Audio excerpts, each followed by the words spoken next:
মুহূর্তের সবথেকে বড় খবর বাংলার খবর ইউটিউব চ্যানেলে। হ্যাঁ বন্ধুরা, আপনারা দেখছেন বর্তমানে বাংলার খবর ইউটিউব চ্যানেল, যেখানে আমি জানাতে চলেছি যে আপনাদের যে চারিদিকে যুদ্ধ পরিস্থিতি তৈরি হয়েছে, এই যুদ্ধের আবহে শুধু পাকিস্তান না, বাংলাদেশও অ্যাটাক করতে চলেছে ভারতের ওপর। তেমনই ভারতের গোয়েন্দা সূত্রে খবর পাওয়া যাচ্ছে এবং সেই নিয়ে রাজ্যগুলোকে হাই অ্যালার্ট জারি করেছে কেন্দ্র স্বরাষ্ট্র মন্ত্রক। তার মধ্যে পশ্চিমবঙ্গেও ছাড় যাচ্ছে না। পশ্চিমবঙ্গের একাধিক জেলায় হাই অ্যালার্ট জারি করা হয়েছে। সেই জেলাগুলো আমি আপনাদের কাছে দেখাতে চলেছি কোন কোন জেলায় হাই অ্যালার্ট জারি করতে হয়েছে বা কোন কোন জেলাগুলিকে নজরে রেখেছেন গোয়েন্দা বিভাগ স্বরাষ্ট্র দপ্তরের।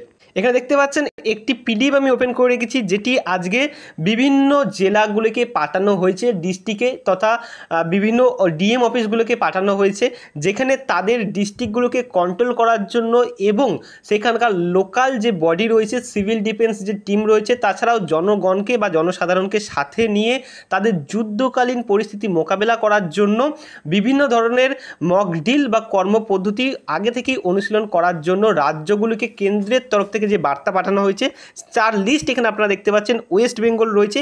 দেখুন, পাকিস্তান যদিও অনেকটাই দূরে ওয়েস্ট বেঙ্গল থেকে, কিন্তু ভারতের শত্রু বর্তমানে পাকিস্তান না, চীন এবং বাংলাদেশও এর সাথে জড়িত আছে বলে মনে করছে ভারতের গোয়েন্দা বিভাগ। তাই পাকিস্তানের সাথে যুদ্ধ হলে বাংলাদেশ অ্যাটাক করতে পারে আমাদের রাজ্যে অর্থাৎ পশ্চিমবঙ্গের একাধিক জায়গায়। সেই সংক্রান্ত গোয়েন্দা বিভাগরা বিভিন্ন ধরনের তথ্য এনেছে, যেমন কোচবিহার, দার্জিলিং, জলপাইগুড়ি, মালদা, পশ্চিম বর্ধমান, পূর্ব মেদিনীপুর, আলিপুরদুয়ার, পশ্চিম মেদিনীপুর, মুর্শিদাবাদ, দক্ষিণ দিনাজপুর, উত্তর দিনাজপুর, কালিম্পং, কলকাতা, বর্ধমান, বীরভূম, হাওড়া ও হুগলি। এই যে 17টি জেলা রয়েছে, এই 17টি জেলার মধ্যে এখানে দেখতে পাচ্ছেন মুর্শিদাবাদ জেলার নাম নেই।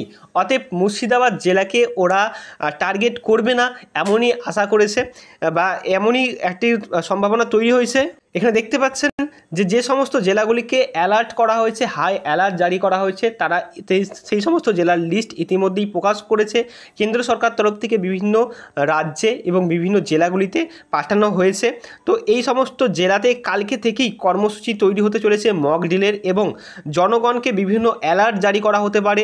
আপনাদের হয়তো বলতে পারে যে 1 মাসের খাবার মজুত করে রাখার জন্য বাড়িতে, হয়তো যুদ্ধকালীন পরিস্থিতি হলে দোকানপাট বন্ধ করতে পারে, এমার্জেন্সি সিচুয়েশান বা এমার্জেন্সি পরিস্থিতি জারি করতে পারে। তাই এই সকল জেলাগুলি অবশ্যই আপনারা সাবধানতা অবলম্বন করুন।